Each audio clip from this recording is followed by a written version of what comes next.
Well, it's good to get back. It's good to have them back here yesterday and get the kids back in a position to prepare for another football game. So a lot to learn off the last tape, and I'm sure you'll have some questions about that game. But we'll learn a lot from that. It came down to very physical football team and our inability to stop the run and, quite frankly, be able to run the ball. So as we went through it this week, San Jose is going to pose us some issues with this. They want to run the football also, and they are going to be – Coach Borges have known for a long time. He's a very good coordinator. He wants to run the football and be physical. They're going to play an aggressive style on the defensive side of the ball. So a lot of what we've seen last week we'll see again. So we'll have to obviously handle it better, but talk to a few people about them. And San Jose has some speed at the corner position. They've got some good speed out there at the wideout spot. They have a very talented running back that has a lot of reps behind him, and he's done a lot of good things on the tape when you watch it last year and then watch this year's film also. So be a good challenge for us. The kids are excited to get back to practice, which will start tomorrow morning moving forward. Questions? You mentioned learning a lot from that game. What are kind of some of the corrections or things that you can apply immediately, like starting tomorrow? Well, one of the big things in that second half is we had 22 missed tackles in the football game, and a lot of those tackles, they deal with a lot of things. There's some things we can do fundamentally to get us in a position to be able to help ourselves tackling. I think that the physicality of the game and the physicality of the backs we were tackling were a big part of our inability to be able to tackle, and we need to game tackle better and get more people to the ball. Our ability to stop the edges of the defense from people running the power play and be able to get us stretched out and then puncture us right there in that C-gap area and be able to run the power play as effectively as Michigan was able to do. We have to be able to clean that up and fix it. So those are some issues there. Offensively, there's so many opportunities where it's close. There's a guy here, there's a play there, there's a decision that was made here, and all that doesn't matter at the end of the day. It comes down to execution, and it's Coach Baldwin says it all the time. It's 11 guys executing on offense, and that's when all of a sudden you flip it and have some special plays and get the chunk yardage that you need to be able to move it down the field, and that's where I kind of feel where we're at. Past that, there's so many opportunities to continually work and teach and communicate with with a young football team, and that's where we are as a coaching staff. We need to do a great job of crossing every T and dotting every I as we go through it and try to think 2 steps ahead of us of where we are from an experience standpoint. And that's, like I say, we're never going to use that as an excuse. It'll never be part of our nature to do that. We have to coach them better and try to replicate every situation that we believe can come up in a game and make sure that the kids are as prepared as they can be, and they'll be going to be receptive about it. And then lastly, I would say our ability to make sure that we want to continue to work as hard as we have, which I saw no effort issues in that game. They played hard from the beginning to the end, and anybody that knows anything about football is not going to turn that tape off on the last snap and say, oh, those kids just didn't play hard in the last quarter. That's not true. Watch the tape. They played their tails off. It was just our inability to make plays. So we have to keep the attitude of play hard, work like crazy during the week. And Tuesday, Wednesday, and Thursday, you win the game, and Saturday you go out and play it. And we do that, we'll be right there. Gary, I know it's a 4-quarter game, of course, but if someone had just watched the first half of that game, went out and did something, they would have thought, this game's going down to the wire. It's an even game. You actually outgained them in the first half on the road.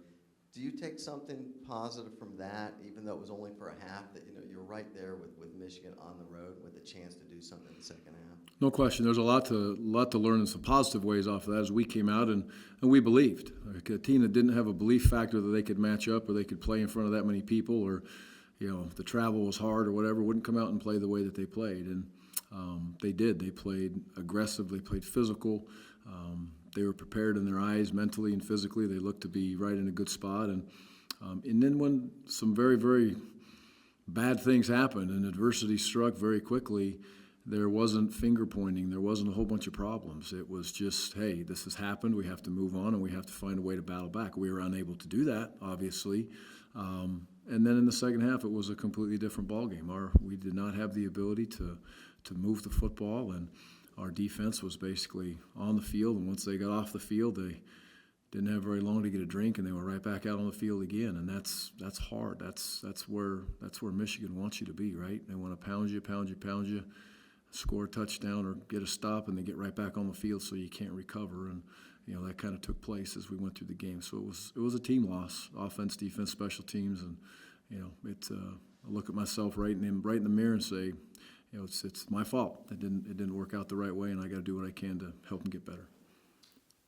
Have you had a chance to talk with any of the players, and how are they responding to the loss? Is their confidence shaken, or are they, pretty much have they put that behind them so far? Well, I don't want them to put it behind them, and yes, we have talked about it. We talked about it in the team meeting yesterday, and my belief is anytime you lose, you never forget it. You have to move on. That's a big part of it. You can't let the Michigan loss, turn around and help us lose again. You can't. You've got to get over it and move forward. But there's got to be part of you in your competitive body that says, I'm never going to forget that, and I know why it happened. I know what I can do better, and then we do move on and play. But there's always got to be a little bit of every loss that you have in your mind, and quite frankly, every win that you have in your mind as you try to move forward through the year. This week in practice, how are you planning on working on offensive consistency, especially after that sluggish second half?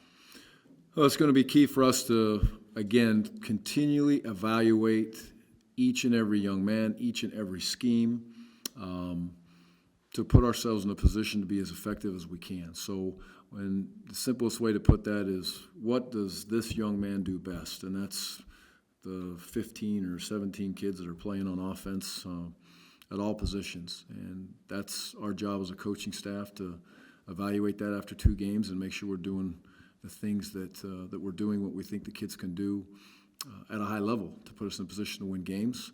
And then we go out and execute it. We get into practice, and this is the first week where we've had a true Monday off, and we'll go into Tuesday and move ourselves forward to, game prep Tuesday, Wednesday, Thursday, and a very traditional week. So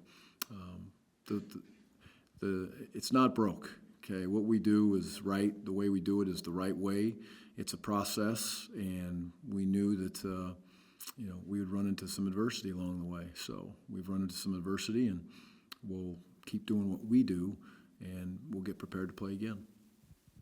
We talked about the snap on the punt on Saturday, but there were a couple other special teams, a couple penalties. Yes. Michigan got a lot of pressure on Nick and got the one roughing the kicker penalty. But just what corrections need to be made in that phase of the game moving forward? Well, special teams, what was so good the week before was not good, and there's no other way to put it. We did not play good on special teams. We had 5 penalties on special teams. We had a substitution scenario. We had, just things that, and we can look at them and say, well, it was this, it was that. The calls were made, and we gave the officials the opportunity to make the calls, and they were made. And they were good calls, and because they threw the flag. So that's the way it goes. So our inability to be able to, we just really hurt ourselves. So if you look at it and you say, why were we like that? Well, I don't know. I don't know why all of a sudden that's the first time I've ever seen our snapper have anything close to snapping the ball over a guy's head, and it happened almost twice. So what I did in the game is the same thing I did yesterday when I sit down and talk to him. Tried to ask, why did it happen? Where are we at? What's the situation? And the good thing is in the game, I told Ryan, just relax, you'll be okay. It's a bad play, something happened, move on. Now, that's easy to say, but it's hard to do, to walk out there again with 100 and whatever thousand people in the stadium and national television, and then you got to fire that ball back there again 15 yards after you had that miscue. But he answered the bell, and it was great to see. So the other things, we can continue to coach it better. We need to clean up the punt stuff. They did some things on the edges to cause us some problems. Those are, no fixes are easy, but those are fixes that we should be able to get taken care of. And we have some personnel switches and a lot of different things on offense and defense this week to continue to work to get the kids in the right spots. And special teams is no different. There will be a few, kids moved around to help hopefully put them in the right spots, and just keep working at it. Teams are going to look at you, and you're going to see different things every week, and you have to adjust. That's football.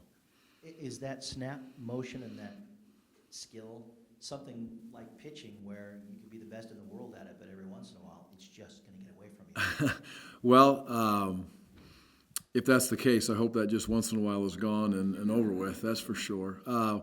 It's a very, very fine-tuned skill. I I've done it, in practice. I never had to do it in a game. So it's like anything else. I'm sure it's like, throwing the ball, or much like pitching or whatever. It's a repetition that's going to be the same every single time. But we expect him to be a pro at it. That's why we brought him here, and he'll be very good at it. But it's it's his job. He needs to execute his job, and he will. He'll continue to get better at it. And nobody hurts more than him because that happened. I promise you that much. Did Michigan do anything differently as far as, they were just pounding it, straightforward kind of stuff in the second half. Were they doing that in the first half and you're having more success against it? Or did they switch it up and do something different in the second half? Well, they did still try to run the power play, but once they felt like they were gaining an advantage from a physical standpoint, then you got a lot more of it. And as they were able to get a couple score lead at that point, it turned into, now we're going to, jump in there and play very, very physical football and see if they can stop it. They ran a lot of that stuff in the first quarter and the second quarter. As much, no, because I think as the game went, it showed them that, hey, we can line up in this situation and potentially move the football, eat the clock up. The score was in their favor, so we saw more of it as the game went on, which is that's good coaching on their part. But did it drastically change? Did they ever did they want to be physical on the first snap of the game? Yeah, they did. They wanted to play physical football, and we were able to make more plays, and we were more stout. We tried to rotate those defensive linemen in and out of there as much as we could, and the edge players, but we had, a couple people that weren't available in the game as far as, Haley couldn't play either. We get into those spots, and all of a sudden it's, those kids we're not going to put them in harm's way. We're going to, if they're ready to play, we'll play them, and you lose numbers, it gets difficult. Kids get tired. To kind of go off of that, we saw a lot of four-man fronts from you guys on defense. Was that just because of that physicality, and you felt that was kind of the best way to try to combat it? Yeah, you'll see more. The bigger people get with us, we'll have the opportunity to get a little bit bigger and put some four-down guys in there. We're going to sit back and look at how do we get the best guys on the field when people get bigger with us. 2 tight ends, 2 running backs. We call that 22 personnel. There's a good chance you're going to see more for D linemen when we get into those settings and get into those situations. It's a better matchup for us, and we'll continue to get those guys on there in those spots as younger kids get better. So Elu was planned to be a redshirt. Elu's going to come out and play, and we need to look at those things and continually build some of those young men. And there's an opportunity for a couple other redshirts to potentially come out this week and play at some other spots depending on how they play. In practice and how they get involved within special teams. Gary, can you talk a little bit about Ramel, what he's both 2 games, and he's put sacks, he got an interception, up for Pac-12 Defensive Player of the Week this week, I believe. Just some of your thoughts on him so far. Well, I think he's played. Rommel's been physical, tough kid. It's always been that since we came in here. But his development and being a leader on the defense and his communication skills, his study habits, I can't guarantee it, but I would really think that he's over there right now watching film. And I would bet probably has a group of kids with him sitting in there watching film, and he's leading the charge on their day off to get himself ready and his teammates ready. But he has been fantastic. He has played at a very, very high level, and I think he'll continue to get better and better and better as he goes. He's physical, he's tough, he's playing smart, he's a good blitzer. The play he made on the pick was a fantastic play in this last game. So he's a very good player, and I think well-deserving to be at least on the list for Player of the Week for sure. You touched on it just earlier briefly, but about San Jose State, what do they like to do, and what do you got to do to be successful against them? Well, we have to stop the run. And, Coach Borges, again, is famous for wanting to run the football and be physical, number 1. And number 2, he's famous for trick plays. There's a lot of people out there say there's this special book of trick plays he has somewhere. So, and he just pulls pages from it every once in a while. So he's very experienced. The screen game, I believe, will be a big part of it. And then he's going to play action pass and try to take some shots. So, but it all starts with it's a pro-style offense with stopping the run, and that's going to be important. On the offensive side of the ball, what we need to do, is execute. If we look at it, there's so many opportunities again without, saying it again and again. If we can just get on the same page, we'll have an opportunity to move the ball down the field. Is it too simplified to say when you're going up against a coach that likes to do trick plays, stay home, don't over pursue? It's part of it. There's a lot more to that. It's a big part of it. There's more to it, but in a simplistic version of exactly where you're at, trick plays many times are designed to an over-pursuing defense, an aggressive style of play can sometimes get you in a spot on a trick play that puts you, in a bad spot. But to be disciplined, which is basically what you're saying, is a big part of giving yourself an opportunity to stop a trick play, because you can't practice them all. You can't draw them up, and you have your base rules of what you think, but it's an abnormal situation coming at you that you haven't seen, and you have to be in the right spot and stay at home at times. They've been playing two quarterbacks, at least early on this season. What kind of challenges does that present, and kind of what are both of them like? Well, they both, they're going to run the offense, much like us. I don't see a drastic change within a scheme when one young man plays and the other young man comes in and plays. They've both been able to throw it. They've both been able to make some plays with their legs at times. So I don't know what their mindset is with playing the two quarterbacks. Obviously, they think it's fairly close, and they're rolling them back through there. But the amount of film that I've watched to this point on this year's tape, I don't sit back and say, okay, this is what they're doing with this kid, and this is what they're doing with the other young man. So they're both very capable of running the offense and have made some nice throws. And you said just like us. Do you still plan to play Seth and Marcus both this If the opportunity presents itself, and when I say that, I know that's a very vague term for everybody, and it is, but that is where we're at. Seth is the starter, and if we get in a position to where Marcus can get himself in there, we were able to get him some snaps this last game, then we'll do that. But it's not scripted. We're not going to sit back and say this is Marcus's time. We've had a little bit of that in the first game. The last game, the decision was made to give him the snaps, obviously, in the second half. But, Seth is the starter, and we'll see where it kind of goes from there. Going back to Michigan just for a second, with Seth being a true freshman, do you believe that a loss like that will help his growth in the long run? I think it will help many, many, many players on this football team as we continue to grow, not just Seth. The ability to go into that situation and do some good things and do some bad things and then end up getting beat badly. I mean, no one can sit back and say that we didn't get beat badly. We did. But we can learn from that and see what we can do good. But especially at the quarterback position, I think it's a valid point that you bring up, is his ability to grow, knowing that it really won't get harder than that. He's not going to walk in and say, wow, this place was a whole bunch harder to play than in front of the 109 or 10,000 people that we played at Michigan. So, and that is a very experienced team that we played. We've talked about it many times, so that should give them some confidence too. There's a bunch of young men out on that Michigan field that have been doing this for a long time, and there's a lot of kids on our side that haven't been, but there's also some kids that did. I think Mitchell played as good a game as a center that I've seen a young man play for a long, long time in this last football game. He was the MVP on the offensive side of the ball, and he played against some really, really good players on that defensive front. I was proud of the way he sat in there and battled like crazy. It was great to see. Coach, how were Seth Collins' reads for the most part in some of the zone read play? Pretty good. He was much better as far as giving it and pulling it. There wasn't a lot of action in there at times with the movement and the stoutness of the front, especially in the second half. But overall, he was cleaner. He made a couple nice pulls where he broke out of there and made some nice runs. I thought he ran smarter. As far as when he was getting tackled, they were tackles. They weren't big-time shots coming at him. So I thought that decision-making process was cleaner for Seth. But yeah, I thought he handled himself pretty well, and he threw some nice balls. That ball he throws for the touchdown there's only one guy that's going to catch it, and it's about a half a yard that it's going to be out of bounds if he doesn't put it right there, and he put it right on him. So he's made some impressive plays.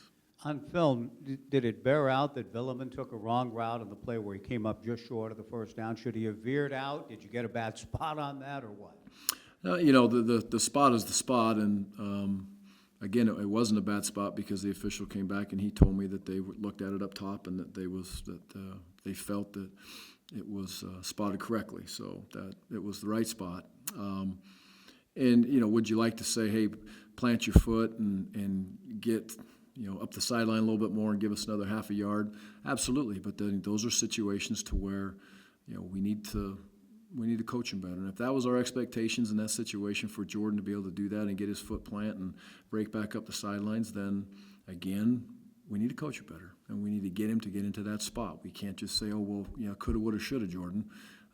Let's get him there then. Let's make sure he understands that that's exactly what he's supposed to do and how he's supposed to do it. And Coach, one other thing on the Michigan game. I feel like I may have missed something just given how much of a storyline this has become, but just before the snap over Nick's head, it never occurred to me that going for it there, 4th and 3 from the 39, was going to happen. And yet a lot of people have talked and written about that. I'm just wondering, never occurred to me. I'm wondering what your thought process was. No, not at that point of the game in that situation. You punt the ball, and if you do give it back to them right there, there's pretty good amount of time for them to have an opportunity to complete one ball down the field, and they kick a field goal and away they go. So percentage football in that situation, and I believe in taking chances. I believe in having opportunities to, go about it. But that's you can look at it and you say whatever you want. I guess you can second guess anything the day after. But to me, the percentages at that point were to play football, punt that ball, get it down there. At least it goes into the end zone, or we tackle him wherever it is. It happened. It went out on the 2-yard line, and we obviously made a mistake with our alignment, and shouldn't happen, but it did. So we'll have to coach that better also. Through 2 games, how do you feel about how the running back rotation has been going so far? Yeah, it's good. We just got to get Storm to where he's completely ready to go. A lot's been talked about in this last game, I think, about, where it's just amazing what gets made up from situations that are out there. And, Storm, we expected him to go out there and play in that whole game, but we are going to listen to our football players. And when a young man has any concern in any way, shape, or form about his ability to go out there and perform at a high level, I credit a kid for saying that. I don't look at him and say, what are you doing? Why would you do that? You got to go play. That's not us. And then it gets flipped around to, was he this? Was he this? Was he that? No, he wasn't. Storm will be ready to play. I expect him to play. We wanted him to play, carry the ball 20, 30 times in that game. Second half, it was very clear Storm was excited to play. He came out, he said, Coach, I feel a lot better. I'm good to go. We put him in the game and gave him some opportunities, but Storm is still getting himself back. And to say that he's 100% back today and ready to go, Storm's probably going to say that, but I want him to, be comfortable to get Storm in a game when he's 100% and he's going to do what's best for him, and in turn that's going to do what's best for his team. So we need him, but I want him healthy. I want him prepared. I want him to go in and have the year that he wants to be able to have when it's the right spots. So he'll be, and I think, we look, and Chris has had a couple nice runs in that game. His protections have gotten better and better and more physical. Sands gets in there, and it's a lot of newness for him right now, and he had a couple runs where he did some good things. So the rotation will be much cleaner if we can get in the spot to where Storm is in there snap after snap, and Chris is in there snap after snap, and then Sands is the third guy going there. That'd be great to have, and we all hope that happens. And I hope it happens this week, and trust me, so does Storm Woods. He really hopes that happens this week. And then a little bit ago when you were talking about the defense, you mentioned some linebackers that were banged up or whatever. Is depth there a concern right now? Yeah, it was. When we are banged up, and we were banged up in this last game, and I think there's been a lot of confusion about that, and I'm glad you bring it up because it's another thing I won't be able to talk about. It's just it really has become a policy to be able to, for us to be able to simply have Dr. Ackerman be in charge of the injuries, and I think that's fair to the athletes. And many people look at that and say, why? And it's the policy of the university. So I hope we don't turn around and turn it into a hunting kids down or whatever. Just talk to Dr. Ackerman. He'll give you whatever you want on kids, and they're in that situation where he feels comfortable. But we were banged up. A couple kids didn't make the trip because we got to get them healthy, and we got to get ourselves back on the field. And the last thing I would say on the injury thing, if you really want to look at it, then you're there for the last 20, 25 minutes of practice. If people want to write about it and talk about it, then I would encourage those guys to come and watch practice and see if guys are practicing and where they're at. So, or talk to Dr. Ackerman. I think we owe that to the players. That's just my opinion. You got all the questions We good? answered. Okay, Coach, thanks, guys. thank you.